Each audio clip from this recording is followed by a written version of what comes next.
ആദ്യമായിട്ട് കുറച്ച് വെള്ളം ഒന്ന് ചൂടാക്കാൻ വേണ്ടി വെക്കാം. ഞാൻ 1 കപ്പ് അരിപ്പൊടി വെച്ചിട്ടാണ് കുഴക്കട്ട ചെയ്യുന്നത്. അതുകൊണ്ട് 2-2.5 ഗ്ലാസ് വെള്ളം ഒന്ന് ചൂടാക്കാൻ വേണ്ടി വെക്കാം.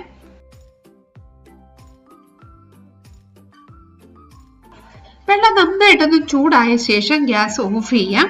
ഇനി നമുക്ക് 1 കപ്പ് അരിപ്പൊടിയിലേക്ക് കുറച്ച് ഉപ്പ് ചേർക്കാം. 1/4 സ്പൂൺ ഉപ്പ് ചേർത്തതിന് ശേഷം കുറേശ്ശെ വെള്ളം ഒഴിച്ചിട്ട് നന്നായിട്ടൊന്ന് മിക്സ് ആക്കി എടുക്കാം.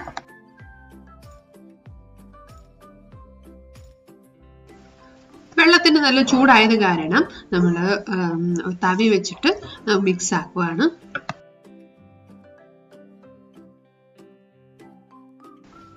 കുറേശ്ശെ വെള്ളം ഒഴിച്ചിട്ട് ഇതുപോലെ വെള്ളം കൂടി പോകാതെ കുറച്ച് കട്ടിയിൽ ഒന്ന് കുഴച്ചെടുക്കാം. ഇനി നമുക്കിത് മാറ്റി വയ്ക്കാം. ഇനി നമുക്ക് സ്റ്റഫിംഗ് ഒന്ന് തയ്യാറാക്കാം.